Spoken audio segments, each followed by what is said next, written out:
ಸಮಾಜ ಪರಿವರ್ತನೆಯಲ್ಲಿ ಮಾಧ್ಯಮ ಕ್ಷೇತ್ರದ ಪಾತ್ರ. ಮಾಜಿ ಸಂಸದ ದಿವಂಗತ ರಾಮಚಂದ್ರ ಆರ್ಯ ಬದುಕು ಸಾಧನೆ ಕುರಿತು ಚಿಂತಕ ಶಿವಶಂಕರ್ ತರನಹಳ್ಳಿ ಮಾತು.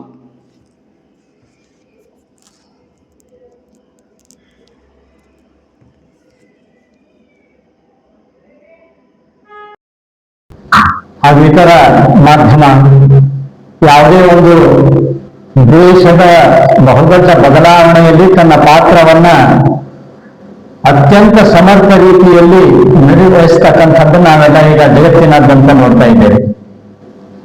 ಒಂದು ಆಡಳಿತವನ್ನ ಕಿತ್ತಿ ಹಾಕಲು ಮತ್ತೊಂದು ಆಡಳಿತವನ್ನ ತರಲು ಜನಾಭಿಪ್ರಾಯ, ಪ್ರಜೆಗಳ ಅಭಿಪ್ರಾಯ ಜೊತೆಗೆ ಆ ಮಾಧ್ಯಮದ ಅಭಿಪ್ರಾಯವು ಅತ್ಯಂತ ಮಹತ್ವ ಪಾತ್ರವನ್ನು ವಹಿಸ್ತದೆ. ಹಿಂದೆ ಅಮೆರಿಕದ ನಿಕ್ಸನ್ ಅಂತಕ್ಕಂಥ ಆ ಅಧ್ಯಕ್ಷನನ್ನ ತೆಗಿಲಿಕ್ಕೆ ಆಗಿನ ಕಾಲದಲ್ಲಿ ವಾಟರ್ಗೇಟ್ ಹಗರಣ, ವಾಟರ್ಗೇಟ್ ಪ್ರಕರಣದಲ್ಲಿಯೇ ಆತ ಮನೆಗೆ ಹೋಗ್ಬೇಕಾಯಿತು. ಇನ್ನು ಮಾಧ್ಯಮ ಬಹಳ ಪ್ರಭಾವಿಯಾಗಿ ಬರೆದಿದೆ. ಈ ನಮ್ಮ ಭಾಗದಲ್ಲಿ ಹೇಳಬೇಕಾದ್ರೆ ನಮ್ಮ ರಾಜ್ಯದಲ್ಲಿಯೂ ಕೂಡ ಅನೇಕ ಈ ರೀತಿ ಮಾಧ್ಯಮಗಳು, ಚಾನಲ್ಗಳು ಬರ್ತಕ್ಕಂಥದ್ದು ತಾವೆಲ್ಲ ಗೊತ್ತೇ ಇದೆ, ತಮ್ಮ ನೋಡ್ತಾ ಇದ್ದೀರಿ. ಇವತ್ತು ನಾವು ಪ್ರಾರಂಭ ಮಾಡಿರ್ತಕ್ಕಂಥದ್ದು BT Bagoji Times, a fantastic name in short form also. I am very much happy to know. I congratulate Mr. Bagoji on this occasion.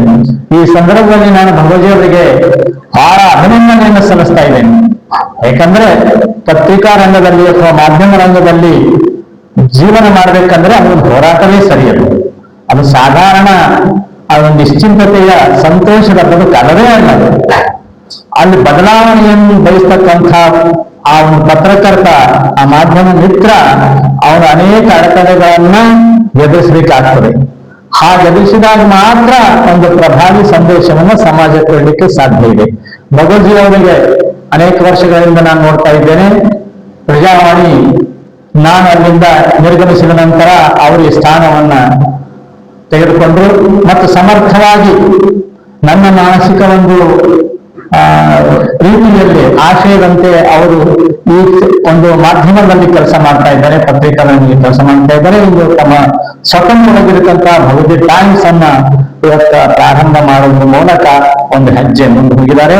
ಮತ್ತು ಈ ಒಂದು ಚಾನೆಲ್ ಮೂಲಕ ಅವರು ಹೇಳಿದಂತೆ ಅವರ ಉದ್ದೇಶ ನಮ್ಮ ಸುತ್ತಮುತ್ತಲಿರ್ತಕ್ಕಂಥ ವಿವಿಧ ಕ್ಷೇತ್ರಗಳಲ್ಲಿ ಸಾಧನೆ ಮಾಡಿರ್ತಕ್ಕಂಥ ವ್ಯಕ್ತಿಗಳನ್ನು ಈ ಸಮಾಜಕ್ಕೆ ಪರಿಚಯ ಮಾಡ್ತಕ್ಕಂಥದ್ದು ಅತ್ಯಂತ ಮಹತ್ವದ ಇದೆ.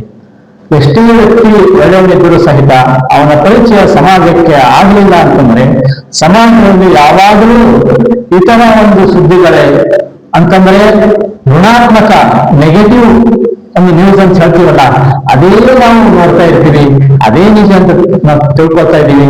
ಆದ್ರೆ ಸಮಾಜದಲ್ಲಿ ಒಬ್ಬರಿಗಿಂತ ಒಬ್ಬರು ಉತ್ತಮರು, ಒಬ್ಬರಿಗಿಂತ ಒಬ್ಬರು ಒಳ್ಳೆಯವರು ಇದ್ದಾರೆ ಅಂತಕ್ಕಂಥ ಒಂದು ಸಂದೇಶವನ್ನ, ಮೆಸೇಜ್ ಅನ್ನ, ಸಮಾಚಾರವನ್ನು ಕೊಟ್ಟಾಗ ಈ ಸಮಾಜ, ಈ ರಾಷ್ಟ್ರ ಒಂದು ಭದ್ರ ಬುನಾದಿ ಮೇಲೆ, ಆತ್ಮವಿಶ್ವಾಸದ ಮೇಲೆ ಬೆಳೆಯಲಿಕ್ಕೆ ಸಾಧ್ಯ ಇದೆ ಅಂತ ನಮಗ ಈ ಸಂದರ್ಭದಲ್ಲಿ ಅನಿಸ್ತಾ ಇದೆ. ಅವರಿಗೆ ಈ ಸಂದರ್ಭದಲ್ಲಿ ಅಭಿನಂದನೆಗಳನ್ನು ಸಲ್ಲಿಸುವ ಮೂಲಕ ಅದನ್ನು ಅವರು ಚೆನ್ನಾಗಿ ನಡೆಸ್ಕೊಂಡು ಹೋಗ್ಬೇಕು. ಅದಕ್ಕೆ ನಮ್ಮೆಲ್ಲರ ಸಹಕಾರ ಇದ್ದೇ ಇದೆ, ನಾವೆಲ್ಲ ಸಹಕಾರ ಕೊಡೋಣ ಅಂತ ಹೇಳ್ತಾ, ಇವತ್ತು ನಮ್ಮ ಬಿರಾದಾರ್ ಅವರು ದಿವಂಗತ ಶ್ರೀ ರಾಮಚಂದ್ರ ವೀರಪ್ಪ ಮಾಜಿ ಸಂಸದರು, ಹೋರಾಟಗಾರರು, ಅವ್ರ ಬಗ್ಗೆ ಒಂದು PhD ಅನ್ನ ಮಾಡಿ ಒಂದು ಡಾಕ್ಟರೇಟ್ ಪದವಿಗೆ ಅರ್ಹರಾಗಿದ್ದಾರೆ. ವೈಯಕ್ತಿಕವಾಗಿ ಹೇಳಿದಾದ್ರೆ ಅನೇಕ ವರ್ಷಗಳ ಹಿಂದೆ ಈ ವಿಚಾರವನ್ನು ಸಾರ್ವಜನಿಕ ಒಂದು ಸಭೆ ಅಂದ್ರೆ ರಾಮಚಂದ್ರ ವೀರಪ್ಪನವರ ಒಂದು ವಾರ್ಷಿಕ ಒಂದು ಪುಣ್ಯತಿಥಿಯಲ್ಲಿ ಅವರ ಮನೆಯ ಕಾರ್ಯಕ್ರಮದಲ್ಲಿ ನಮ್ಮ ಕೇಂದ್ರ ಸಚಿವರು ಬಂದಾಗ ಈ ವಿಷಯ ನಾನು ಹೇಳಿದ್ದೆ, ಅವರು ಕೂಡ ಹೇಳಿದ್ದೆ.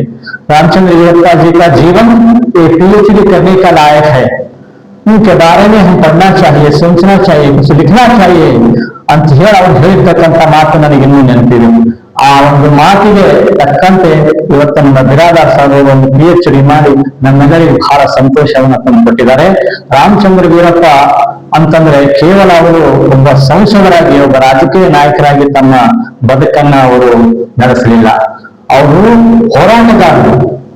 ಅವರು ಅನ್ಯಾಯದ ವಿರುದ್ಧ, ವಿಶೇಷವಾಗಿ ಈ ಭಾಗದಲ್ಲಿ ಈ ಒಂದು ಸಮಯದಲ್ಲಿರ್ತಕ್ಕಂಥ ಯಾವ ರೀತಿ ನಾವು ಟೆರರಿಸ್ಟ್ ಆತಂಕವಾದಿಗಳು ಹೇಳ್ತಾ ಇದ್ದೀವಿ ಅಂತ ಆತಂಕವಾದಿಗಳು ಹಿಂದೆ ಕೂಡ ಈ ಭಾಗದಲ್ಲಿದ್ರು. ಅವರಿಗೆ ರಜಾಕರ್ ಅಂತಕ್ಕಂಥ ಹೆಸರಿನ ಮೂಲಕ ನಾವೆಲ್ಲ ಇಲ್ಲಿ ಕರಿತೇವೆ, ನಮ್ಮೆಲ್ಲರಿಗೆ ಇತಿಹಾಸ ಗೊತ್ತಿದೆ. ಅವರ ವಿರುದ್ಧ ಹೋರಾಟವನ್ನ ಮಾಡಿ, ಜೀವನ್ಮರಣ ಹೋರಾಟವನ್ನು ಮಾಡಿ ಬದುಕಿ ಮತ್ತೆ ಸಂಸತ್ ಸದಸ್ಯರಾಗಿ ಅವರು ಸೇವೆಯನ್ನು ಸಲ್ಲಿಸಿದ್ದಾರೆ.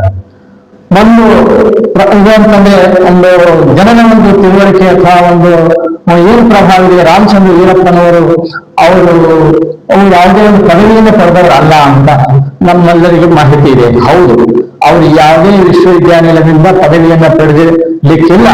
ಆದ್ರೆ ವಿಶ್ವವಿದ್ಯಾನಿಲಯದ ಆ ಪದವಿಯ ಪುಸ್ತಕಗಳಿಗೆ ಪಠ್ಯ ಪುಸ್ತಕವಾದ ವಸ್ತು ಅವರಾಗಿದ್ದರು ಅಂತಕ್ಕಂಥ ಮಾತನ್ನು ನಮಗೆಲ್ಲರಿಗೂ ಗೊತ್ತಿರಬೇಕು.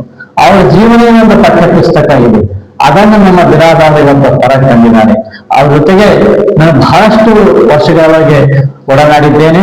ಅವರ ಒಂದು ನೇರ, ನಿಷ್ಠುರ ಮತ್ತು ಪ್ರಾಮಾಣಿಕ ಮತ್ತು ದೇಶಭಕ್ತಿ ಇದು ಸರಿಸಾಟಿ ನನಗೆ ಯಾರೂ ಇಲ್ಲಿವರೆಗೆ ಕಂಡು ಬರ್ತಾ ಇಲ್ಲ ನಮ್ಮ ಭಾಗದಲ್ಲಿ. ಅವರು ಯಾವಾಗಲೂ ಪ್ರಾಮಾಣಿಕ ಜೀವನ ಮತ್ತು ಸತ್ಯವನ್ನು ನೇರವಾಗಿ ಹೇಳ್ತಕ್ಕಂತಹ ವ್ಯಕ್ತಿಗಳು. ಹೀಗಾಗಿ ನಮ್ಮ ಭಾಗದಾಗ ಅವರೊಬ್ಬರು ಮಹಾನ್ ವ್ಯಕ್ತಿ ಅಂತ ಹೇಳಿಕೆ ನನಗೆ ಅತ್ಯಂತ ಗರ್ವ ಆಗ್ತದೆ. ಅವರ ಒಂದು ಜೀವನ ಚರಿತ್ರೆ ಈ ರೀತಿ ಪೀಳಿಸದೆ ಆದ ನಂತರ ಈಗ ಪಠ್ಯ ಪುಸ್ತಕದಲ್ಲಿಯೂ ಸಹಿತ